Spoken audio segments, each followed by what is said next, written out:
Welcome back to the Fourth Way Podcast. In this episode, I had the privilege of interviewing Stephen Morrison, author of All Riches Come from Injustice. I thought talking with Stephen would be really helpful for us at this part of our season because we've been talking about simplicity, and one of the aspects of simplicity we've dug into is the idea of financial simplicity. Because as we take a look at what it means to live simply, it's to live with fidelity, and oftentimes it is those things which lead to the pursuit of power and control that take our allegiance away from the simple good. And money is one of those ways where we try to accrue great power. What I liked about this book in particular was that Stephen used a whole lot of early church quotes. And I think that's helpful because it's an easy thing to do to kind of critique different moral systems or different moral ideas from our place in history and from our current perspective without really having the self-reflection to understand where our biases and things are. And so by taking a look at our cloud of witnesses that we talk about, I think that gives Stephen a very strong footing to be able to make his case. And what you find when you look at the early church is that they see things very differently than our modern capitalist system tends to.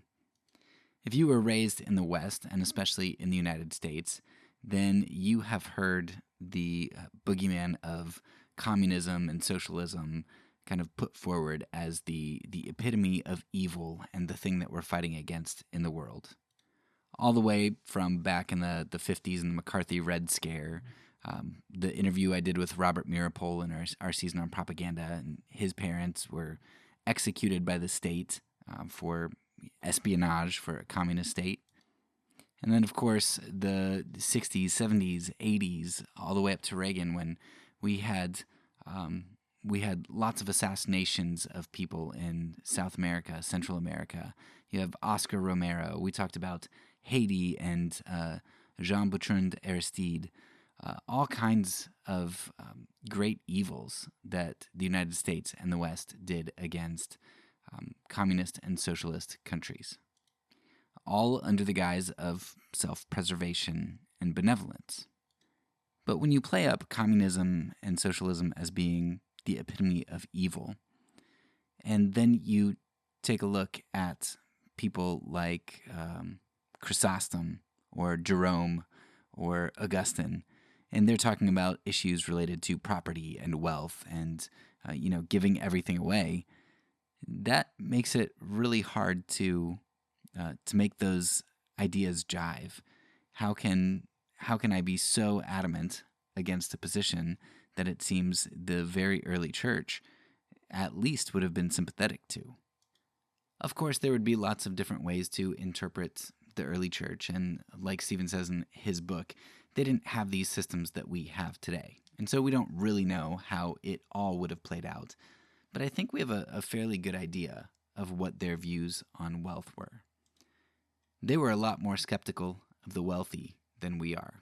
In fact, we're not really that skeptical of them today. And they were much more sympathetic towards the poor and recognizing not that the poor were responsible for evil, but that they had great injustice done towards them. My hope for this interview was that we would be able to touch a little bit on these concepts and try to dig into more specifics of what does this look like for our life. But as I was talking with Stephen, it became kind of evident that that wasn't going to happen. And that's because Stephen said he focused more on a top-down view, taking a bird's eye view of things, looking at systems rather than personal decisions quite as much. And as we delved into it, I mean, it became clearer to me that I don't really know how much we can get into specific dogmatic conclusions about what we should do in every situation. I know that's something that we really long for, like, how can I live a simple life? But it doesn't seem like that's something that God really calls us to do, to have these prescriptions that we can just make for everybody. And we all know different kinds of denominations and different individuals or groups that do this kind of thing that are very dogmatic and rigid. And it's just not a healthy community to do that type of thing. Nevertheless, I think our conversation might be helpful for you here. And Stephen's book definitely is helpful as he goes through the early church, because what it's going to do is it's going to give you a palette for what the world should look like, for what followers of Christ should think about, for where our priorities lie, how we view the poor, how we view wealth as a danger. And it's in having these sorts of palettes, these experiences, this knowledge and understanding, it's when we have those things that we're able to draw from them. And in drawing from them, we're able to have more wisdom and discretion in the choices that we make. Because really, it is community that influences us. And that was a huge thing that Stephen talked about, the importance of organizing and the importance of community. Community has a significant impact on our lives. When we think about why we are so adamant against communism, why we've fomented coups and assassinations around the world as a country, it's because we have been raised with a certain viewpoint. We've been inundated with certain views by our community, by schools, by churches, by the government, by the media, the movies that we watch. And so what Stephen's book is going to help you to do is he is going to organize the early church there to give them a voice into our lives and to help us to have the palette to make wise choices from. As G.K. Chesterton said, tradition is the democracy of the dead. It's giving the dead a voice into our lives, and that's what we need to do. So, point is, don't expect to come into this interview and get lots of very clear-cut answers. It just doesn't work like that. But hopefully, it's enough to prod you to move forward in your thinking and to give you something to chew on. I will put resources in the show notes as well as timestamps. So, without further ado, here is the interview with Stephen Morrison. All right, so just to kind of catch you up on where we are and why I asked you to come on to the podcast. I'm doing a season on simplicity, and it's something that I've thought through quite a lot, and I'm trying to really grasp. But I'm finding that a lot of it's nebulous, and a lot of it's nebulous to me, especially in regard to economics, because of the way that our culture kind of trains us and the proclivities that we had. And you've written a fantastic work. I was just telling you that, I don't read most books more than once, but yours I've read 2 or 3 times because it's very compelling to read. And a lot of it, your thoughts, but also you draw from a whole lot of church history. And so I feel like I'm being surrounded by a cloud of witnesses as I try to sift through this. So before I get into the questions and have you help me unpack financial simplicity, I'd love for you to just do a introduction of yourself and your most recent work. Sure.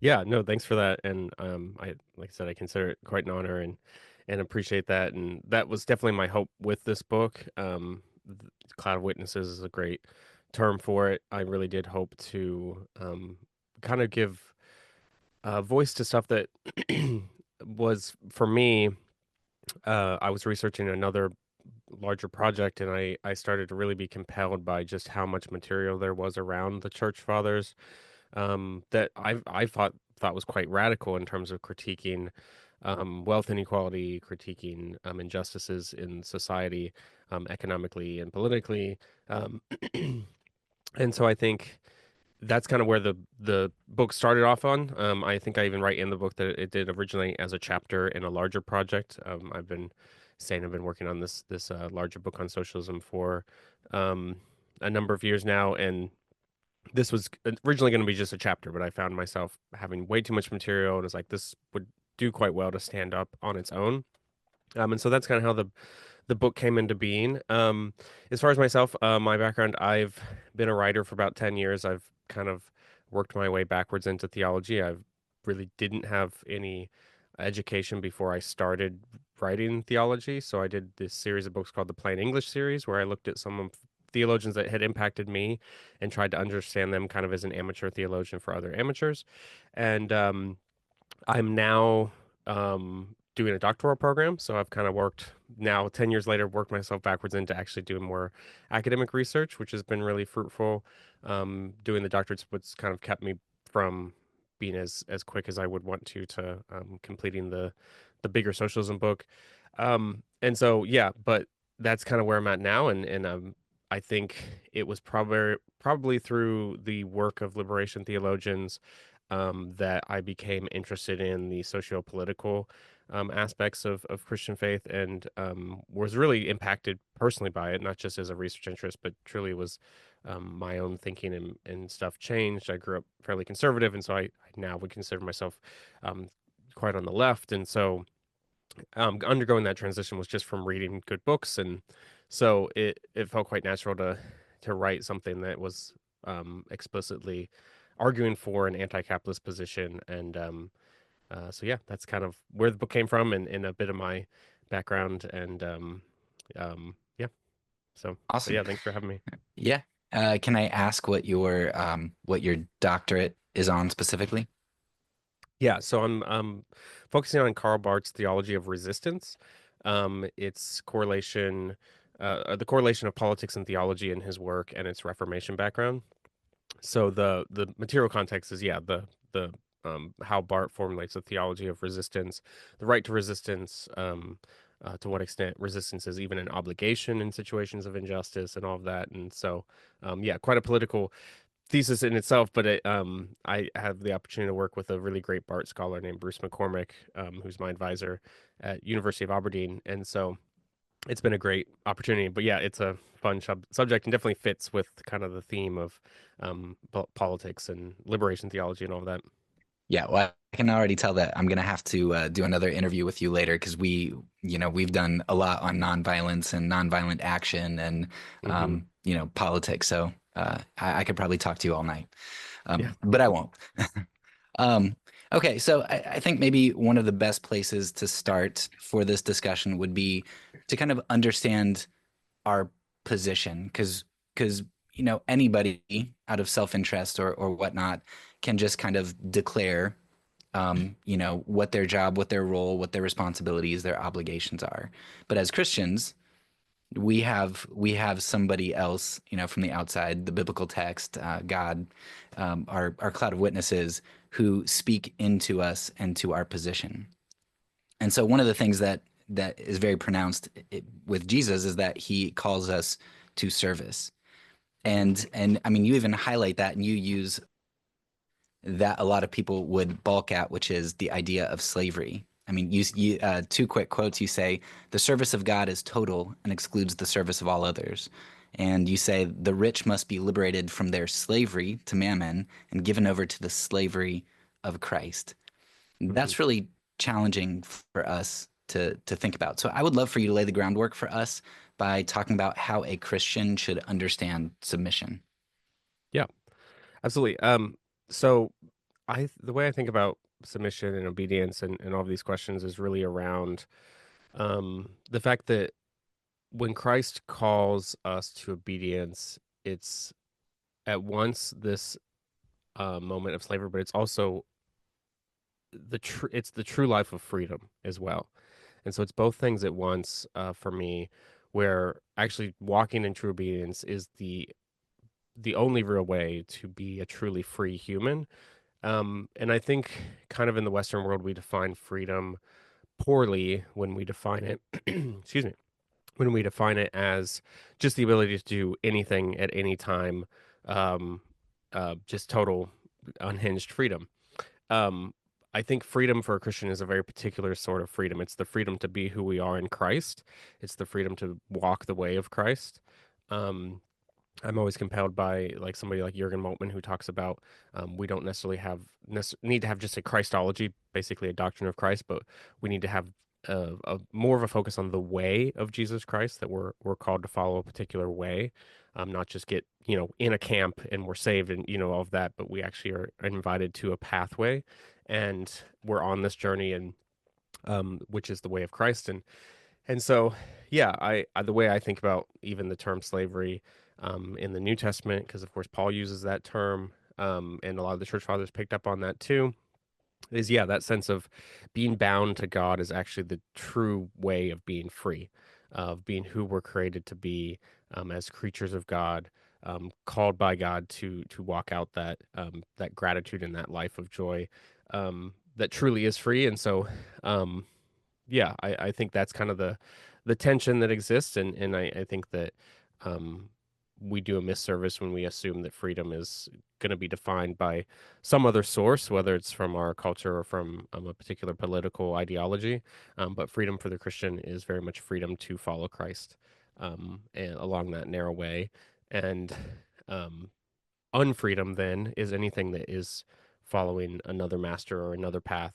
Um, and so yeah, that's where the contrast of mammon being slavery, of being um, a rival deity, is a point I make a lot in the book, where a lot of the church fathers really have this theological critique of mammon, of it being an idolatrous god who's a rival deity to Yahweh, to the true God.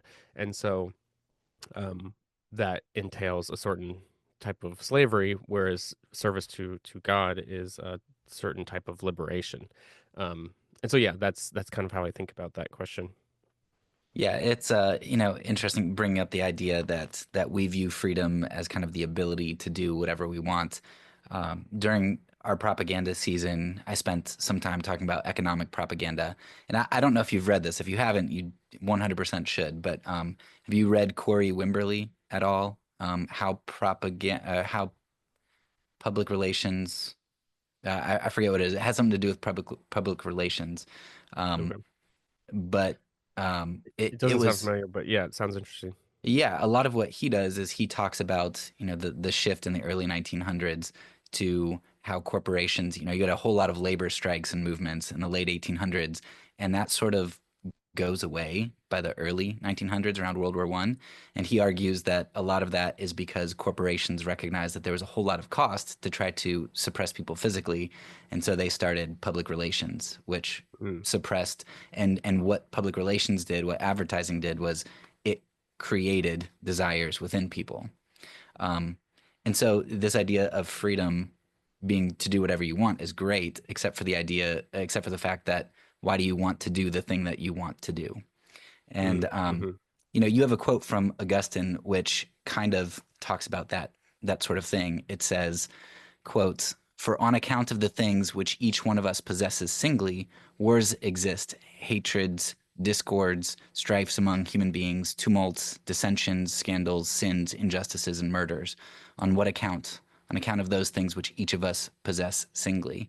And so, in that quote from Augustine, he's talking about the things that we desire, the things that we then call ours, and how we get a lot of strife from that, and that really is bondage, mm-hmm, um, rather than, and that causes us to seek to protect those things. We're bound to those things. So I'd love for you to maybe draw out a little bit more the irony of freedom being slavery. I think you did a good job of explaining how maybe mammon is bondage, but how is being a servant to God freeing? mm-hmm. Yeah, certainly. I think it- definitely in the sense of it is a liberative experience of not being bound um to kind of the restrictions of material demands, or the restrictions of mammon, and yeah, it is this liberation towards the true life that's a flourishing life, and I think that entails community and um play and joy and all of the very kind of things that are not impossible to commodify, but harder to commodify. And so even in just the strict sense of how like human connection and relationships is often instrumentalized because of mammon, where people are stepping ladders, to your next success. Um, those are sicknesses in a mammon system that I think life in Christ should be the alternative to and should be liberating from or liberated from, um, because that's the true entrance into slower life or life outside of. I'm reading the Burnout Society, which is a really good short philosophical book, and the author talks about how we live in this burnout society because we've all become these achievement centric people. We're no longer kind of like Foucault talked about prison systems being kind of the model for how modern life is. This author's arguing that we're no longer in that situation, but we're in the kind of internalized um, struggle where we exploit ourselves because we have to achieve and we have to do this and that and we have to keep achieving more and more. And so we become our own kind of um, um, slave drivers and servants. And so I think freedom to Christ means that I'm not my own. I'm not the one that's responsible ultimately for my successes or failures, but that I belong to Christ, and my only duty isn't towards meeting a bottom line or achieving what somebody else calls success, even myself, but is that simple and humble service to God, and that's quite liberating, I think, and it's quite radical in a culture that does define wealth according to achievement or according to metrics. And so I think that's one aspect where it's a liberating moment to trade service to mammon to Christ. I think like anything, there's of course the dialectic of we're both saved and sinners, and so um, we're never fully out of either situation. Of course, we anticipate the coming kingdom of God where we will be, but um, what it looks like to consciously try to cultivate that is always a struggle, but an important one. And I think a lot of what we're talking about is trying to put the pieces in the right order so that we're truly living um, along the way of Christ's path. And so, yeah, I definitely think, um, yeah, it can be, Pope Francis. Everybody's thinking of him because today when we're filming this, at least the new pope's announced, and Pope Francis had passed. He died with almost nothing, but what a fruitful and fulfilling life that he led. Um, but gave so much of his life, his wealth away, and lived in service to others, and I think that's the best way. I think this kind of inward focused thing is really a diseased way to live. So yeah, I think those are some of the lines. I think there's a lot of areas that could be said in that regard, but yeah, I think it was Athanasius. I found this quote, but I never could find the original source, so I've not used it many places. But Jürgen Moltmann was found of quoting Athanasius, who supposedly had said um, that the resurrected Christ makes life a continual festival. Which even if he didn't say it, that's a banger of a quote. So I like that a lot. But yeah, I think that's kind of part of it is just really entering life more fully, being rehumanized, and the other side of the dehumanizing effects of capital and mammon, and really any other service that you could name there. But especially in our culture, mammon is Lord. Yeah.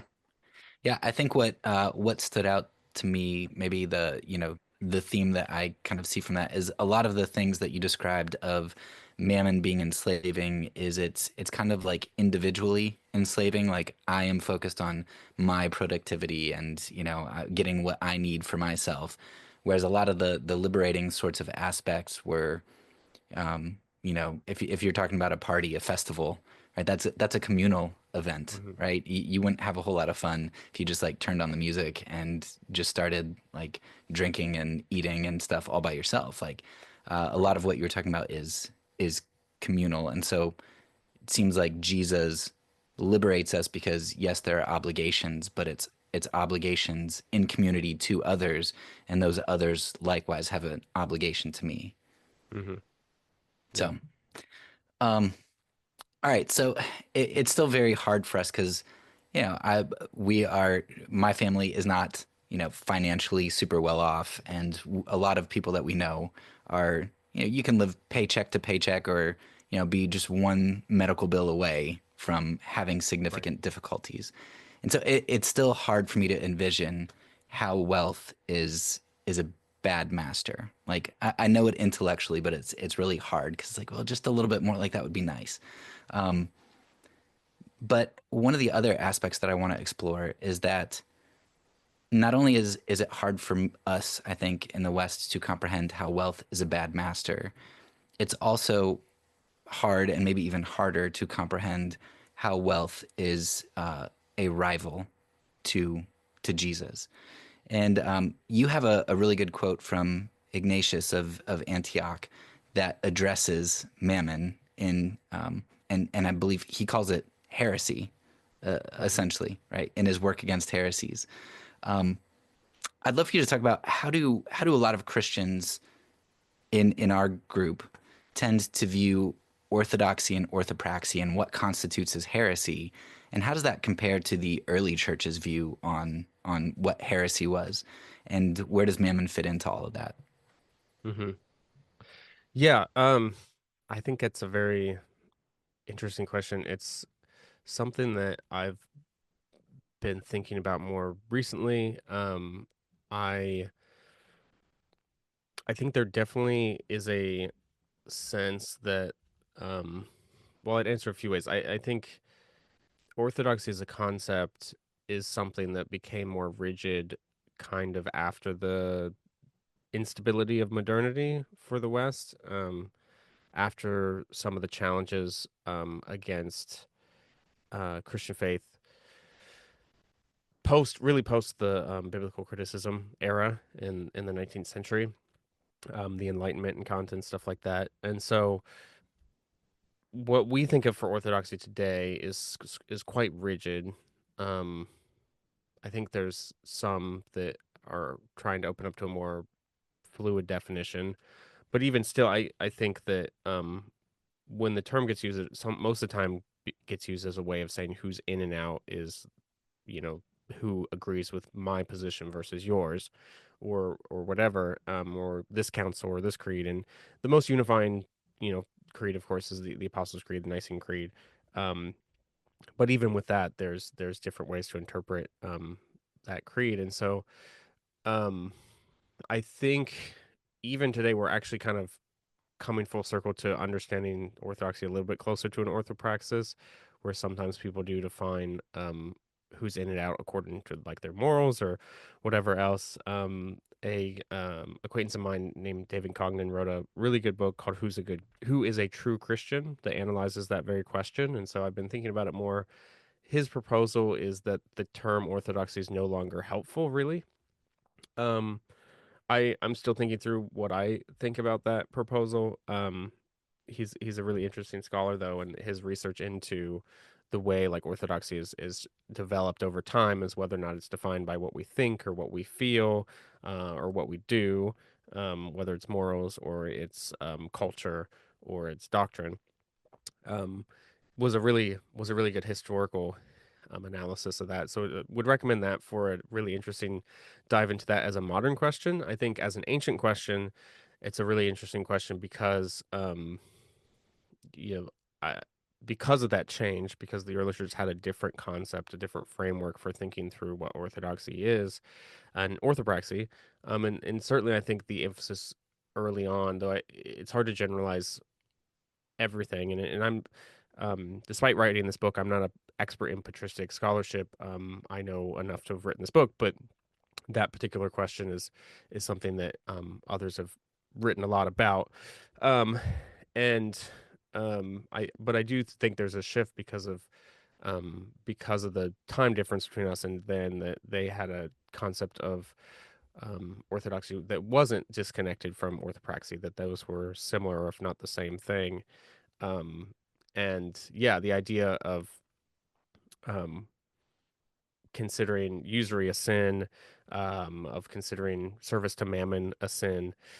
Even the shepherd of Hermas that I quote in the book, one of the earliest Christian texts that almost made it into the New Testament. It's one of the most quoted texts outside of the New Testament amongst the church fathers. And a really interesting text. And in it describes the story of, the shepherd has a dream about a tower that's being built, and there's this piece that's a circle that's not able to fit into the square blocks, and the angel interprets it for the shepherd and says, this is a rich person who's trying to get into the church. They have these edges they can't fit, and the answer is, in order to join the church they would have to give away their wealth.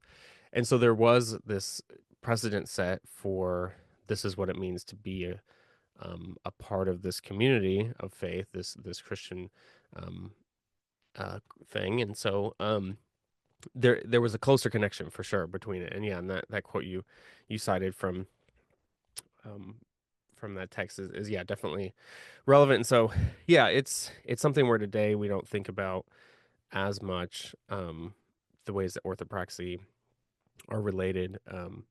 But yeah, it's definitely a fruitful thing to think through, and hopefully part of I hope one of the things I show in the book is that we've fallen quite a distance from that period of time where it was considered to be, um, you know, um, something that was excommunicable, that you could get kicked out of the church for it.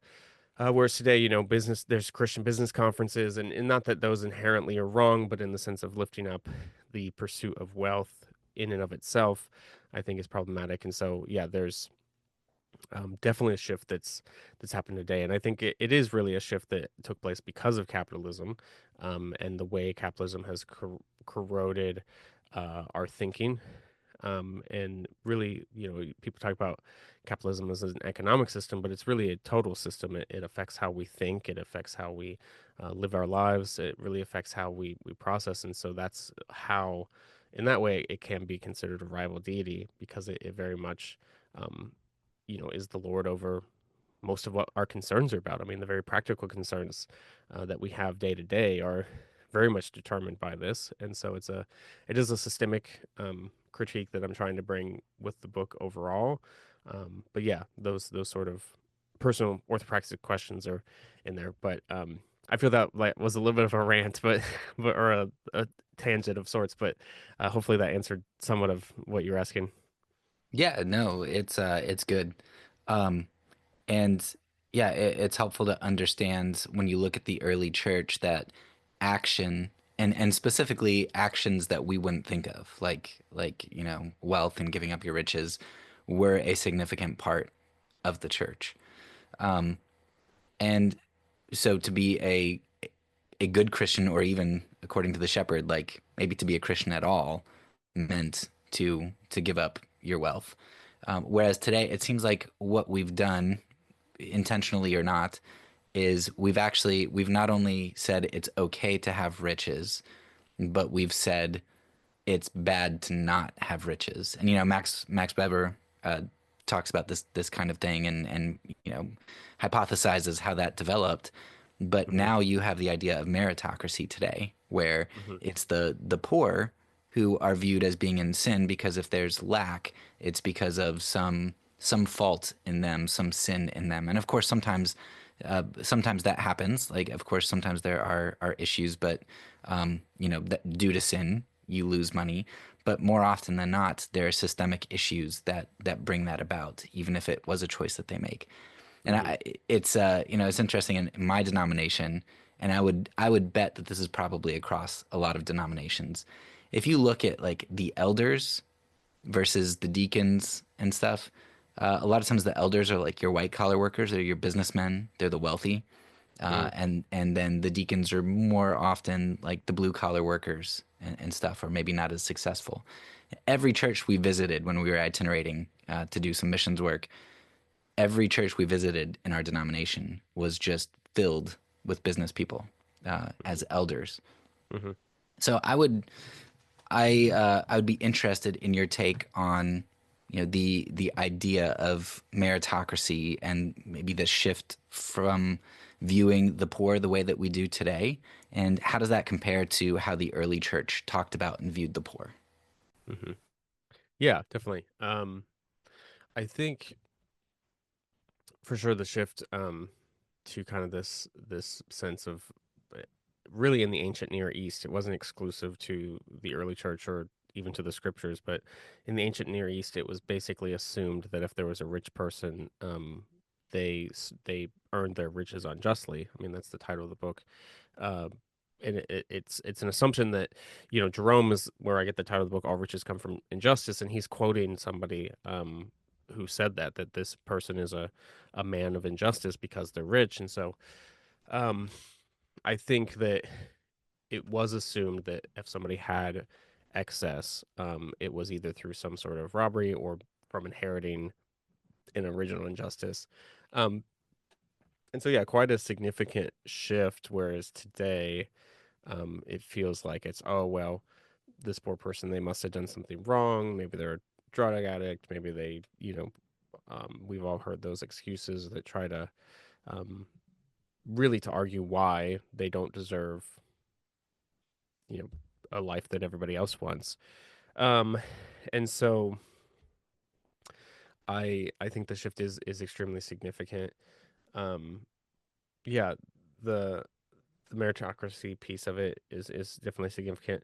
Um, I do think it's interesting, like you said, the denomination. Which denomination, by the way? I'm if you're fine saying it. Yeah, yeah, yeah. I'm part of the Presbyterian Church in America. Oh, okay, cool. Yeah, I mean, I grew up in the United Methodist Church before it split, and that is probably something I remember observing as well.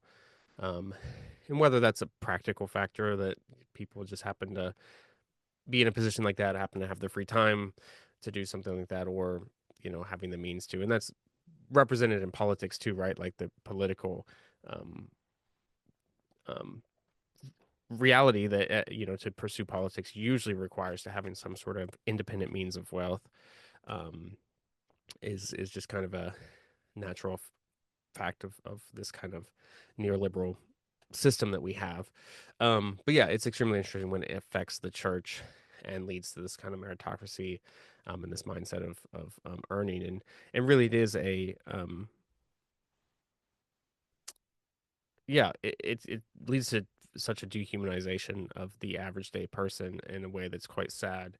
Um, that worth is defined according to merit, um, and not just because they're human and all of that, deserving of all the things people want. A house over their head, roof over their head, food, all of these things. And so, yeah, for sure, yeah, it's definitely an important thing to Yeah. consider. So one of the words that you just used there, you used the idea of excess, and that's something that I have long struggled with. I mean, since I first became a deacon and started working with the poor, and in my church, like my wife and I were both school teachers, so we were not wealthy in our church. We had a lot of college debt and stuff, and we thought like we were really low on the totem pole, and then we start working with the poor, Yeah. and that gives you new eyes to recognize, wow, I have a lot of excess. Like this one lady that we helped, we had enough pots and pans that when we helped her to get started in our home, we're like, hey, we can just give her all these extra pots and pans that we have. Hmm. And so it seems like, but she probably could go to I don't know, to some parts of the world, and this lady that we helped would have excess. I think my big struggle this season, but also just in life in general, is figuring out what does it even mean to have excess? Because I know I have excess, but like at what point, should you never enjoy gourmet coffee? Like somebody in the gifting of God has figured out how to cultivate coffee beans and do fair trade and all kinds of stuff, and they have this fantastic business. And the taste of God's creation is so good, and the artistic talent that goes into creating these products is wonderful. Like it seems like we should enjoy God's good world too. So Hmm. how do you think through excess, and how do you think through what's appropriate and Hmm. whatnot? Yeah, for sure. I think, well, there's two answers. I think you're definitely right. I wouldn't say there's anything inherently wrong in a good cup of coffee. I'm partial to that myself. Um, but I think that the broader concern of the book was a little bit more focused on the systemic critique, because we are all living in a system called capitalism, and we didn't necessarily, we didn't choose the system. Don't even have to add as necessary. We didn't choose the system. This is something we've inherited, and we are all trying to survive and to get by in this system. And so, towards the end of the book, I talk about even how some of the ways to apply um, the teachings of the early church, especially the really extreme teachings, right? Like give away everything you own, go to the desert, um, do all of this stuff that a lot of people even did in the early church, and was a really powerful witness to the gospel. Um, some of that, if we're trying to transfer that or to translate that to our situation today, it's not so easily a um, one for one equivalence, because we do live in a different situation. And so, you know, having a 401k is just a necessity of like modern life, uh, or having some sort of like uh, excess in the strict sense of excess. But it is very much that at the end of the day, I think this is one of the tricks that capitalism pulls on us, is that we are, because we have the ability to buy a few luxuries here and there, um because they've been made cheaper for us, and all these things, whereas several hundred years ago, it would have been impossible to imagine having an iPhone, or something like that, um or a doctor, or like having medicine, um and so because we kind of have this illusion that because of that we now feel a little bit more affinity for upward focus, whereas it would have never been a temptation necessarily for somebody in the early church, or in the ancient Near East, because they were they knew from the day they were born they were going to be poor their whole life, um, and there wasn't really a mobility, um, and so I guess my point with that is just to say that I think the system critique's a little bit more where I'm interested in with the book, of saying I as an individual can only do so much, um, but really it comes from solidarity, it comes from collective power. That's how we're going to win, and recognizing that I have more in common with the man on the street than I do with the man in the penthouse is an essential part of that solidarity building, and what a leftist might call class consciousness. That's super necessary, in order to really imagine what it would look like to resolve some of these problems and to overcome um, the tyranny of mammon. And so, um, yeah, I think on a personal level, of course, the excessness of this is it's easy to um, of course, on one hand, yes, give as much as you can, do what you can. I think that's, of course, important. But I think because that messaging is the only real messaging in the church at the moment, for large part, the broader Western church, where it's mostly become individualized. You need to give your piece, all of that. I think that messaging is good, but I think to counterbalance that, I'm very much interested in this book in emphasizing that we also need to be able to recognize that solidarity and this recognition that um in strict terms of who has power in society, the majority of us sitting here don't, um, but together we can, and we do, and we can struggle together. And that's why I think I think if I were to do the book again differently, I would have maybe emphasized the need for like organization stuff better, because I think, um, organizing a workplace, or like working towards some sort of community efforts or mutual aid efforts, or any of those things, are really vital things that I hope that people make a practice of. Um, and we've kind of lost that as a society for sure, because we have individualized everything, and we've lost that sense of community connection to our neighbors and to our local community. um and so, yeah, I think it's a lot of those things altogether. I don't think there's one simple answer to that question. And so I think there's nothing wrong necessarily with a little bit of healthy, um, guilt's not the right word, but I guess a prodding about the fact that I have the luxury to buy good coffee, or to have nice things every now and then. But not letting that trick me into thinking that I'm not in the same situation, truly in the same situation as the person on the street, because I am. I'm very much closer to that than any way that I'd be closer to a Bezos or whoever else. And so, um, yeah, that solidarity building I think is what's helpful. And so that's some of the kind of struggle that comes into trying to translate some of the critiques of the early church to our situation today, at least the ones that I've wrestled through and thought through.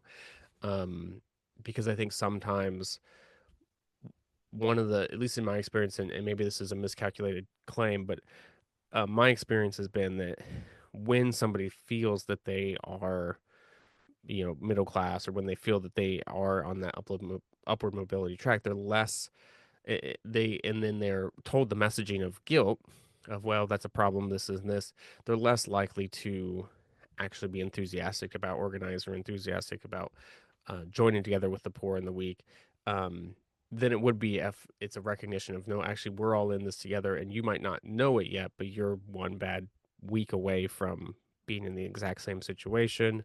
And fostering that kind of solidarity um, can also help the sense of giving, and more the tangible in person to person help, but can also help foster the sort of organizing that would be necessary for imagining a different situation and different world. Um, and so yeah, those are a lot of like strands I trying to put together, but I think what the way I would think about access in that sense is definitely involved in that. I'm not as interested in making some sort of moral um shame or critique of any particular individual. I think we all have different situations. I'm interested in the systemic, and even like there's always parallels with the doctrine of sin, where it's not necessarily just to shame people, but to recognize that we all have this common thread, that we're all inheriting sin, but the answer is grace, and that's something that is a gift, and not one person can earn or work towards, and all of that. Um, and so yeah, I don't know if that makes any sense, but that's kind of how some of the Yeah. disconnected thoughts I have for that. I mean, it definitely helps to explain what your goal was, the systemic, and I think you do that extremely well. Um, of course, I'm trying to think, how does that apply to me? Yeah, Mhm. I spent a lot of time reading Kierkegaard for this season, particularly Purity of Heart is the Will One Thing. It's my favorite book ever. It's just so good about, and Kierkegaard focuses on you, the individual, right? What are you gonna do? Because it's easy to critique out there. Well, it isn't easy to critique out there. I'm not gonna say that. Right? It's very hard if you're gonna, identify on the left as socialist, communist in our culture. That is hard, but it's still even harder to then apply those hard truths to your life. And I think the question was kind of a lose-lose Mhm. sort of question, because if you would have answered very dogmatically, you know, that's a problem. Like we all know people who are over dogmatic about things and think that they have all the right answers, and there's no gray. Mhm. But at the same time, when you answer more systemically and aren't able to provide more like tangible individual, that's very hard, because it's like, okay, how do I apply that?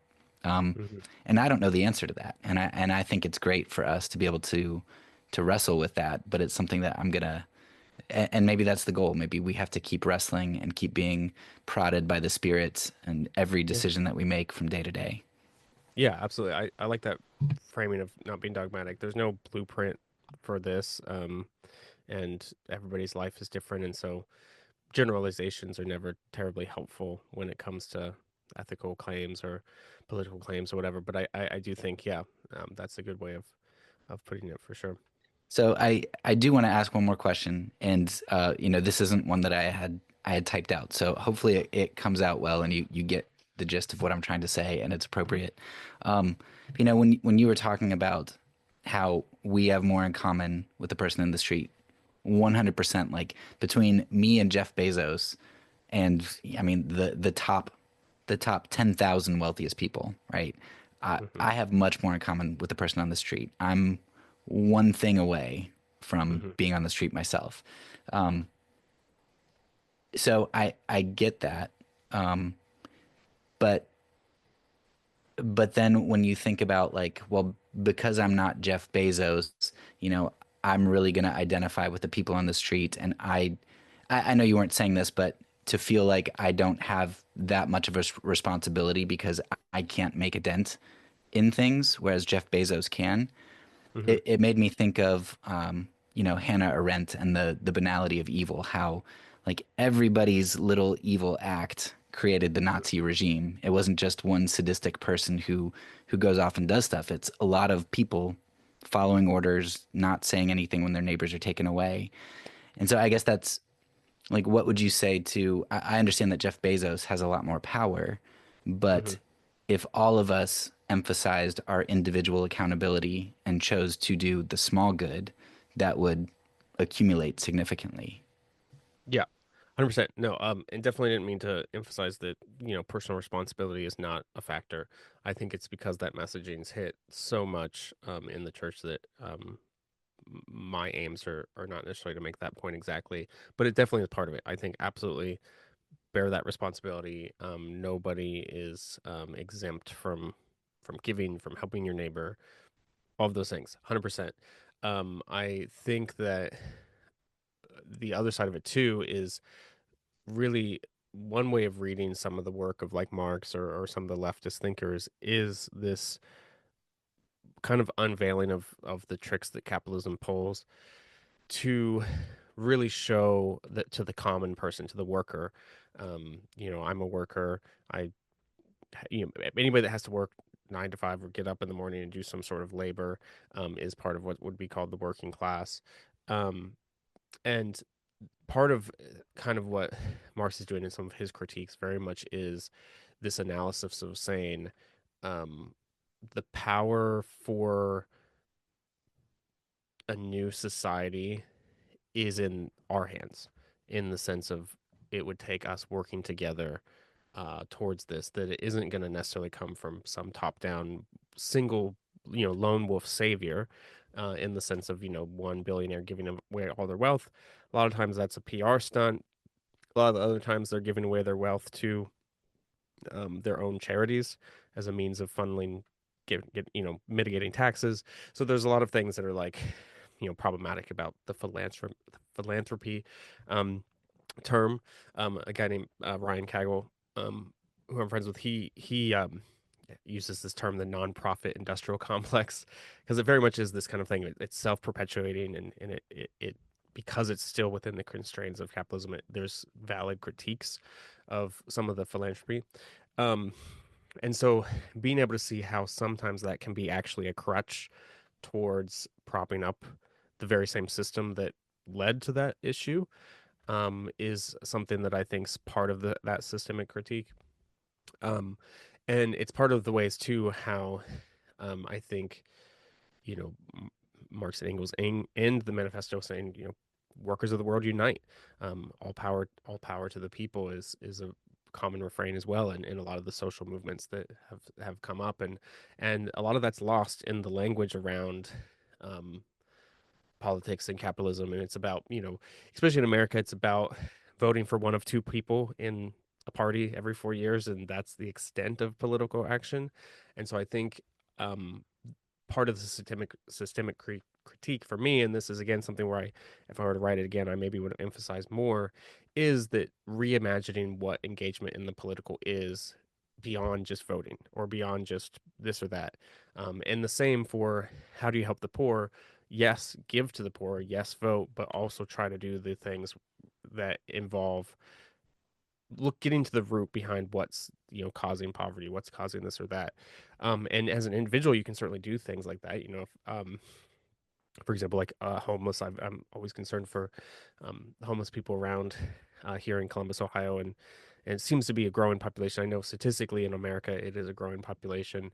um, But all the studies say that what's the solution is just the thing that actually fixes the problem the most successfully is just giving people homes and getting more to the root cause of the problem, not trying to fix it through some sort of secondary fix.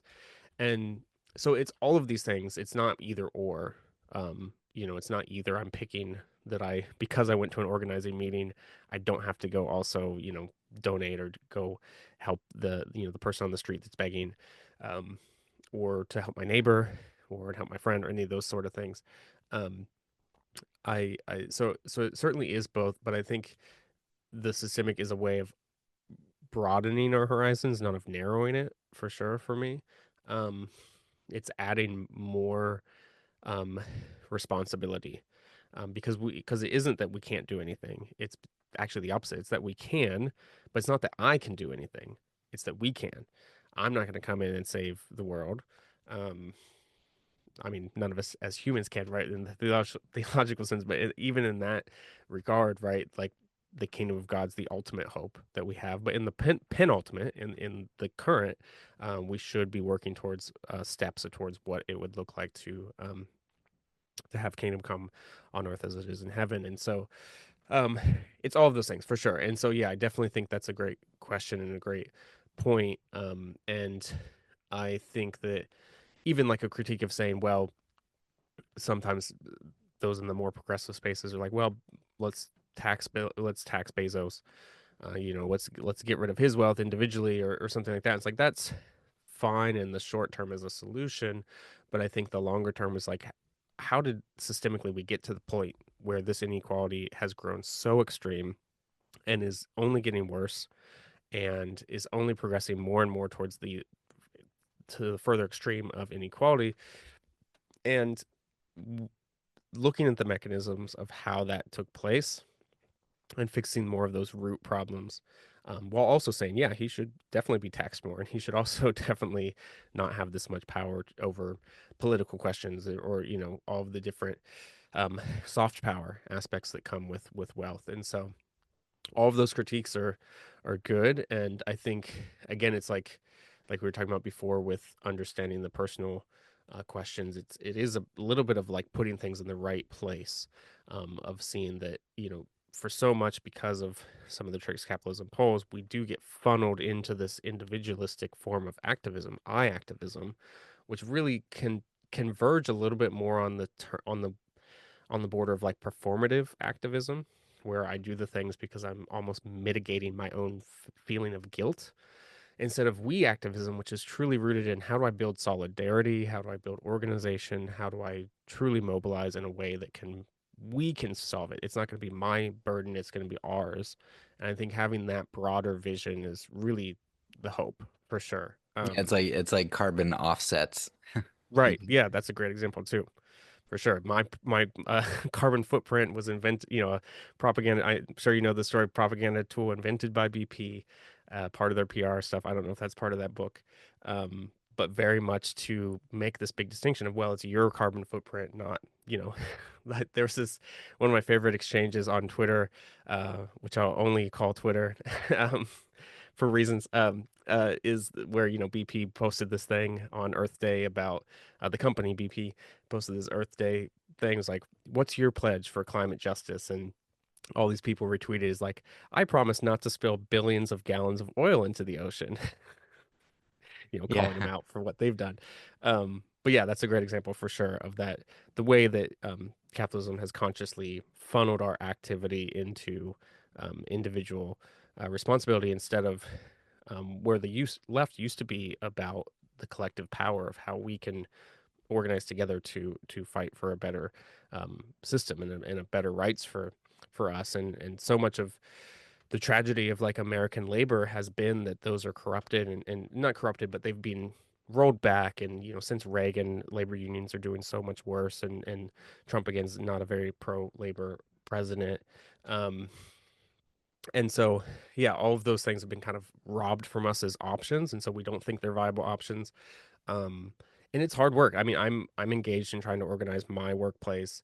I think that's a really difficult process, because it is you're doing person to person work of of educating people. Really, it is a political act to educate people of saying, actually, we have power if we come together and we organize together to make these changes better. Um, and so that's an education in realizing our collective power over just our individual power. And so yeah, Yeah. it's definitely Yeah. an important aspect.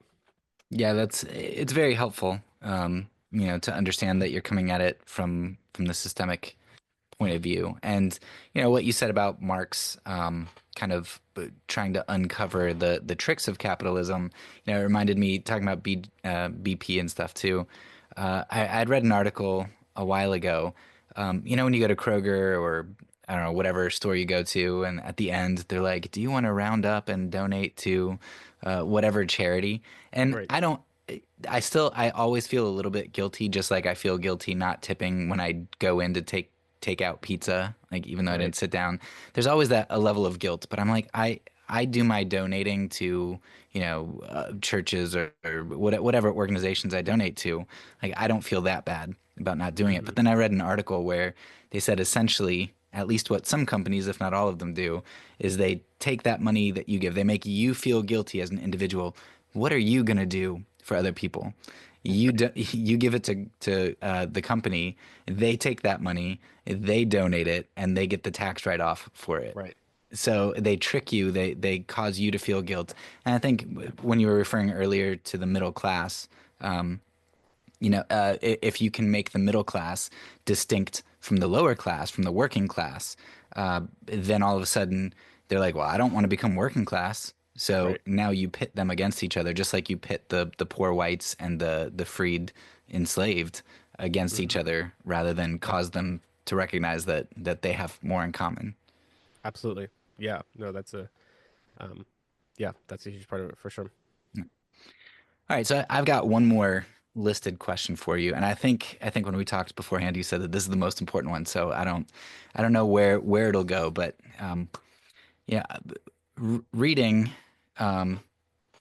your book, I wholeheartedly agree with you Hmm. that capitalism and especially a lot of what I've focused on is more imperialism, which today entails capitalism a lot of times.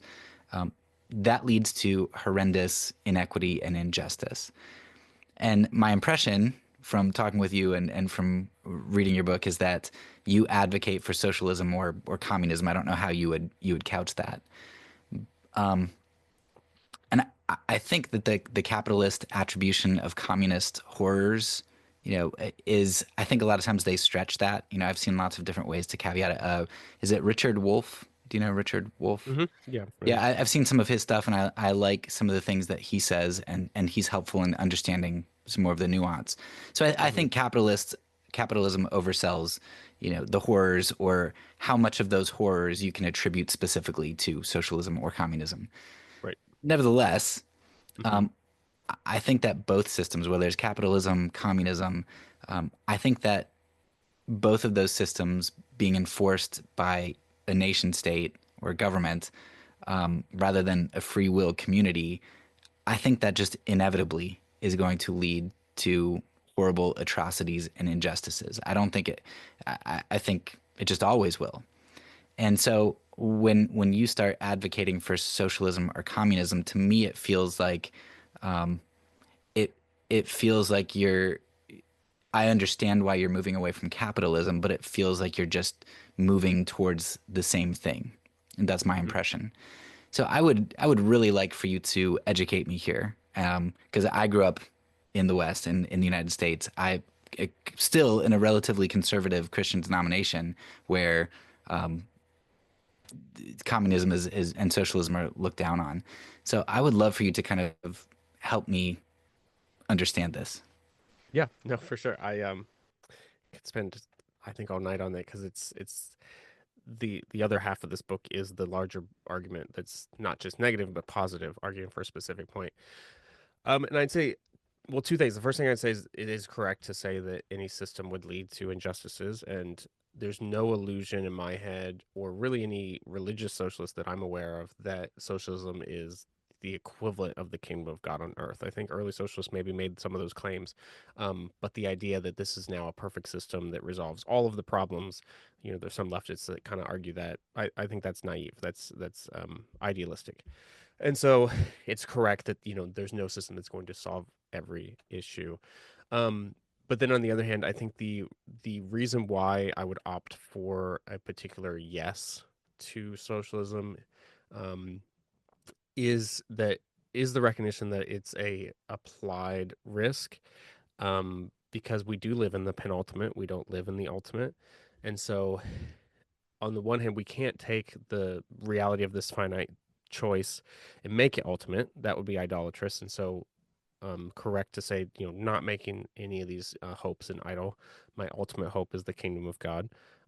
My ultimate anticipation is the kingdom of God. Um, but on the other hand, to realize that I am finite, and so I can't live in the clouds. I have to live in this reality, and that means making a choice to um, sin boldly in the political. I think I like that phrasing of it, is kind of where I've landed. We're making a calculated choice to fail boldly with a particular choice that, I think there's good reasons to argue has a bend towards more just, not perfectly just, but more just, or bend towards at least helping the most, and not necessarily to make like a utilitarian argument, but to in the way that, as as a Christian, I would be responsible to uh, particular concerns, and one of those concerns is care for the poor, care for the marginalized, care for the weak. uh, I think that for all the problems of a socialist system, um, it at least has some viable options or solutions, or even a track record for actually trying to address that issue, instead of the opposite of capitalism, which is very much, um, to exploit the poor, the weak, and the marginalized. Um, and I think that's systemic. I think that's my broadest definition that this is a working definition that I've, um, tried to think through, is that, a capitalist system is one that prioritizes the luxuries of the few over the needs of the many, whereas a socialist system hopes to prioritize the needs of the many over the luxuries of the few. And I don't think that means that there's no luxuries. It's priorities. It's choosing to put as an economic structure, a political structure, mechanisms in place that protect the the needs of the majority over the exploitative tendencies of the few. And so, um, the to the question of personal freedom and systems, I think that it's inevitable that, any sort of there's always an authoritarian aspect to governing, to any, you look at like a homeowners association, nobody likes them.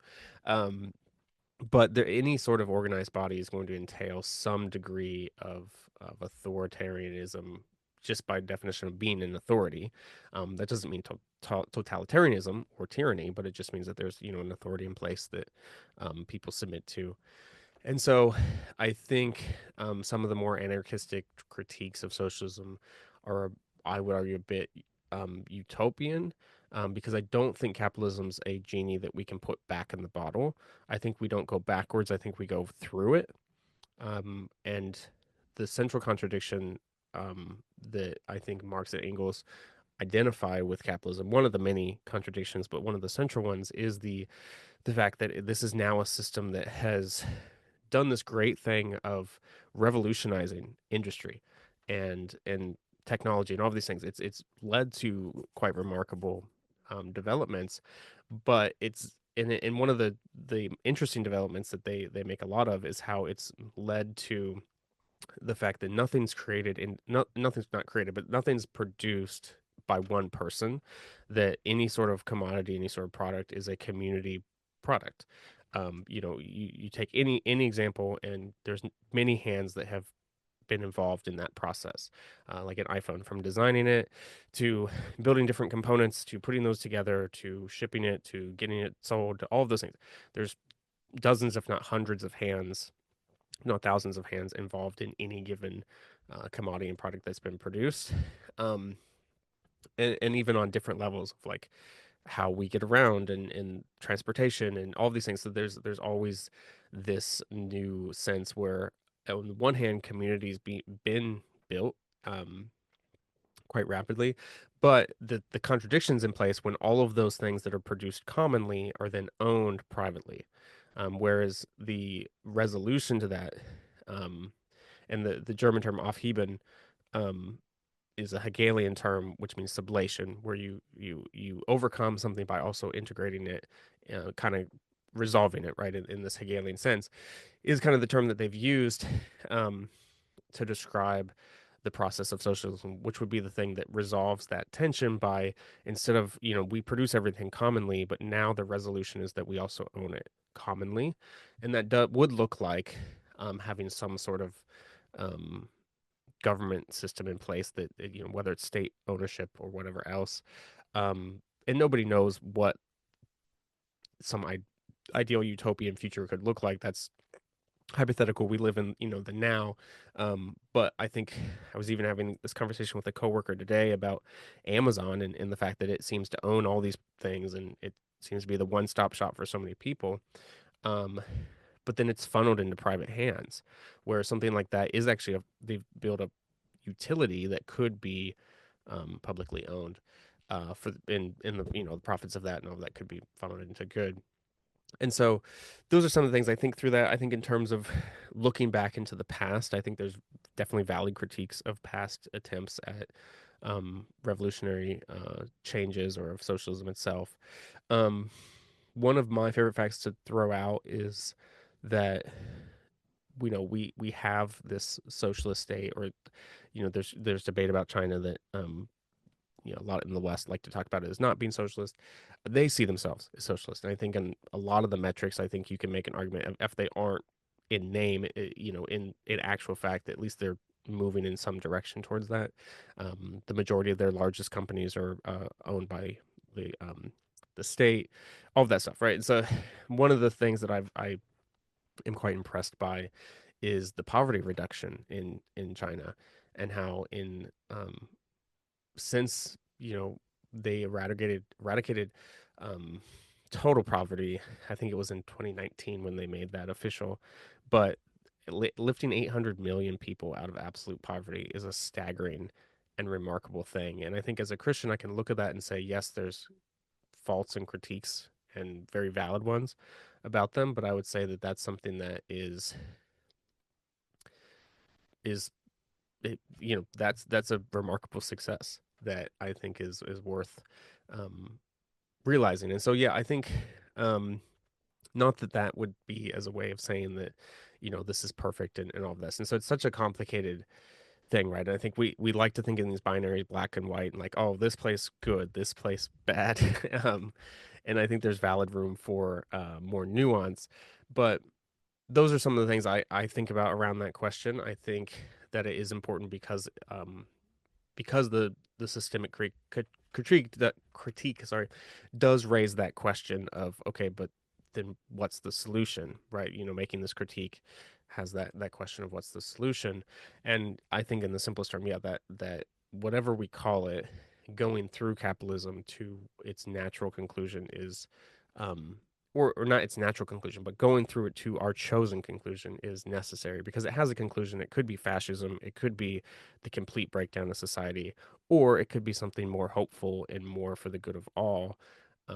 And whether we call that socialism or whatever else, um, is doesn't mean as much to me as actually trying to prioritize the right things. And so, um, yeah, those are some of the thoughts on it. I think um, it's always a difficult subject, but I do think in terms of um, trying to make that calculated um, risk, as somebody that Bonhoeffer has this great phrase that everybody who acts becomes guilty. And so we can't live in this situation where we think we can't be guilty. We do have to act, and even non-action is still being complicit or guilty in some regard. And so making a choice to say what can be done for society. And I think sometimes these discussions get into this kind of ideological battle of like hypotheticals, right? But I think talking in terms of concrete, what could actually be successful, even with its pitfalls, is kind of where, um, yeah, I tend to land with a lot of that. Um, but I'm conscious that that's something that is um, is a penultimate yes. It's not an ultimate yes. I think that I can work towards that in a finite way, but not in an ultimate way. And so always trying to clarify that, and then also trying to realize that my ultimate hope's not in any particular system, but in the kingdom. And so, um, yeah, I love to hear your thoughts on some of that. I think that, I mean, push back on whatever you feel free to ask. I Yeah. think it's, yeah, it's yeah, it's a complicated thing, but I think it's definitely something that um is what I'm currently working through, obviously with the next project that's related to this one. But also I'm um thinking about it a lot in terms of like what's yeah, what's worth spending our time towards. You know, we have limited time on Earth and stuff. Yeah, no, I mean, what you say resonates with me. I really do understand. Um, Yeah, I have a good friend who is a libertarian, like more of Hmm. a true not the annoying libertarians, Hmm. who, I mean, you know the type, but he's Hmm. a very thoughtful Hmm. libertarian who recognizes, just like you in socialism, like recognizes some of the problems, and he just is extremely thoughtful, and I really understand where he's coming from, and he does really great work Hmm. on what he's doing. You when you make your arguments, I really understand where you're coming from, and I could fellowship with you and my other friend, and I think that you guys both have hearts for Jesus. Hmm. I think with what you're saying, what still causes me to feel a lot of dissonance is, a lot of what we spent our time talking about was economics and the problem with hoarded economics, and actually, yeah, in this season on simplicity, talking about fidelity. The antithesis of fidelity oftentimes is seeking power and control, and Hmm. Kierkegaard talks a ton about that in the four different ways that you can betray the good and you can become double-minded, and it's by trying to obtain power or control over a situation for whatever reason.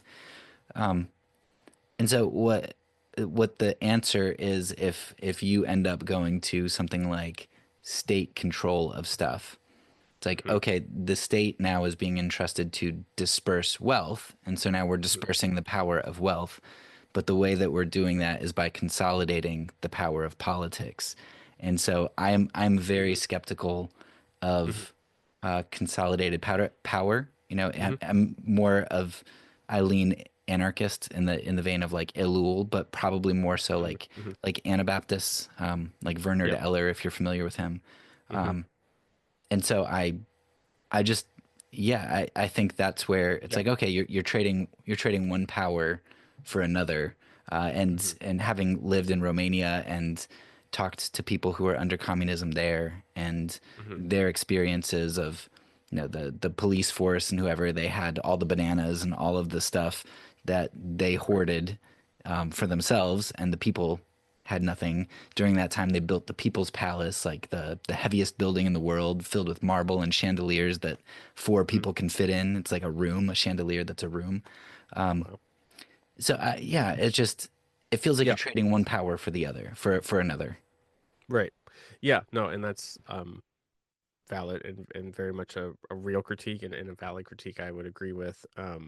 For sure. I think the only thing I'd say with that is how you know, talking about um like dictatorships, stuff like that, like the the system we live in now doesn't feel that different in the way of like um it gives the appearance of like democracy, or it gives the appearance of this, but really it's the people that own the resources and that own the wealth that have the true power in a capitalist system, even though we feign democracy and we feign that we have a say. um Yeah, But you, and I would add to that. Sorry to break yeah, no, your you're good. but I think what we are good at doing is exporting our violence. Right, So the 100%. I think like the open veins of South America, the book, or Yep, very good. how Europe underdeveloped Africa, like those show you two continents where we have the illusion of peace, and it's because we export our violence. Right. Yeah, absolutely. Um, and for sure. And I do think that um the effort towards I think in the day to day, the realistic fact is that, we still live in this system, and whether what the next one would look like is still an open question. And I think, we're talking about, if we're speaking specifically of the West or the United States, what that might look like is definitely different than any other historical precedent. Um, and so, just to say, as a way of like reining in some hypotheticals, I don't think that some system, even, I would name China or something, is something that on their situation um is an interesting example, but not one that would correlate directly to our situation. And so, um recognizing that. But then, yeah, I think that there's valid critiques in that, but I think part of that is actually, Marxist critique very much of how politics is the superstructure that's built upon a base, which is the economic base of who owns the means of production, um, is a way that I would think through some of these questions, because like how does the state develop? What is a state, and where does its source come from? Really, is an interesting element in this that I think is worth considering, because I do think that, like, what's the goal of a state, um, and what's it kind of geared towards is definitely something that is not worth just throwing up hands and say, well, they're all evil, because I think there's ones that have a particular purpose. And I think, like, the example of Romania is a good one. The example of like the USSR is a good one, as far as an abuse of that power. And I think there's ways to be afraid, or to be cautious of, healthily cautious of, giving total control over that. But I think having some sort of um, reimagining of what it would look like to have a true checks and balances. We have that phrase in American government, but actually to have a real full fruition of democracy, um, is, I think, what ideally a socialist state should look like.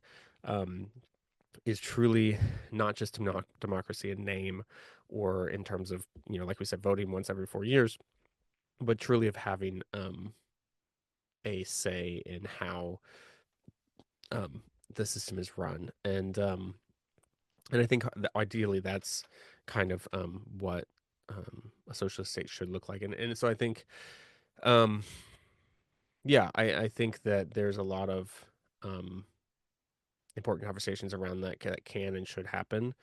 Um, but I think for sure that the reason why I'm, for example, not an anarchist is because of, I think that there's, well, on one hand, there's no way that I think an anarchist system would overcome imperialism as a threat, but also on the other hand is of being a little bit more of a utopian, going backwards, at least in my understanding of how some of it is, or coming to a kind of primitive arrangement, of like a post money, or pre money situation. And so I think the critique of states is valid, and I think there's always room for that. But at the same time, I think it's just a pragmatic necessity. And so, yeah, arriving at this sort of more nuanced, I guess what I'm saying is to arrive at some sort of a nuance where there are different goals for different states, and realizing that another sort of system is possible, and building it on the basis of those very same critiques that you're raising, um, would be a fruitful goal. Um, and so I think when people do hear that term, socialism or whatever, it is a fearful term. Like you were saying, it's very accurate to say that in the West it's become the boogeyman of sorts. But being able to imagine a world where um, the the priorities of human need over greed are actually systematized. Where these mechanisms that Marx analyzes about how capitalism um, leads to inequality and is erosive in all these things of political life and of freedom can be implemented to then construct a system that those mechanisms are then worked against um, the owning class in order to um, have mechanisms in place to protect the good of the people.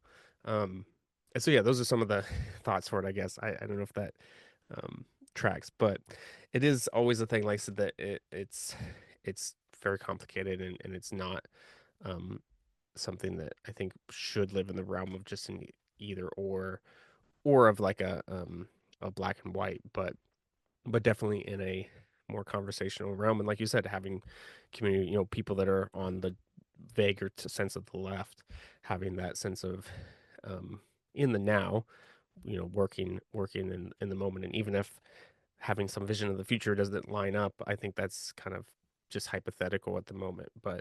Um, but still worth having that conversation for sure. But in terms of like day to day activism and how we work for the good of the poor today, um, yeah. So those are some of the fragmented ramblings, I Yeah. guess, of that. No, it's very helpful, and yeah, I sympathize with all of that for sure. Um, And yeah, we'll see what happens. I'm glad that there are people who are trying to do what they think is best as they're discerning how God wants them to move out in the world. And I might have hangups with different sorts of things or convictions to go a different way, but I really appreciate the work that you're doing. Yeah. So No, thanks. I think that was the last question I had for you. So if there's anything that you would like to add or any works that you'd like to plug or any questions you feel like I should have asked that I didn't, just lay them out there. Yeah. No, I think covered a lot of the heart of the book for sure. A lot of the heart of the project.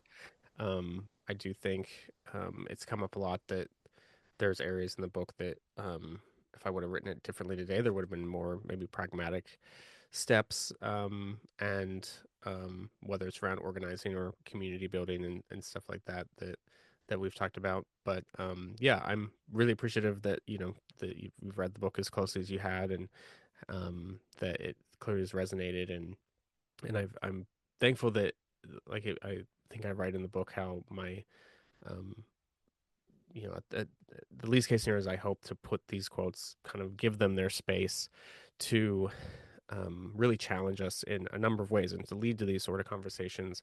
And I certainly don't prop myself up as somebody that has an answer to any of these questions. Um, but that's also part of the power of being in community and being a body and not being in some individual that has all these answers. And so yeah, having those conversations has been really fruitful for me as well to meet people that have read the book like yourself and other people and to discuss these things has been really good.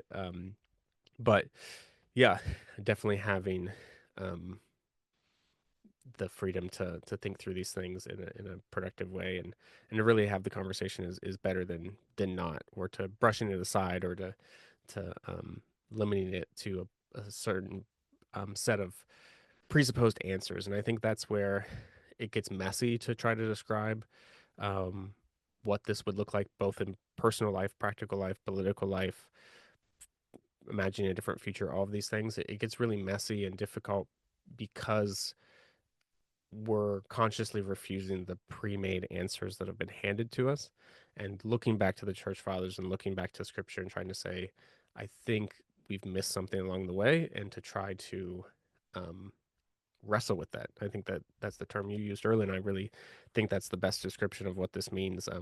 Wrestling with what it means to live in a system under mammon, and what it means to be a faithful servant of the Lord in that way.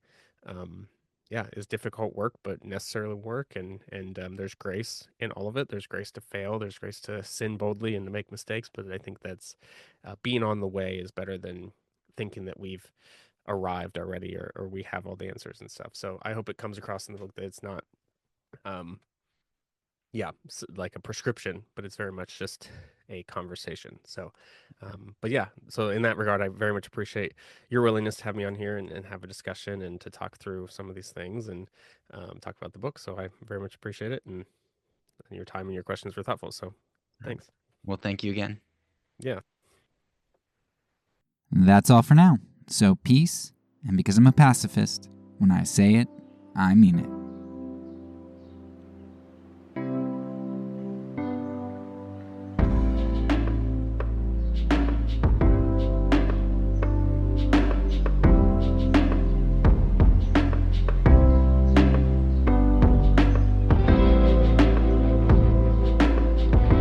This podcast is a part of the Kingdom Outpost Network. Please check out the links below to find other great podcasts and content related to nonviolence and kingdom living.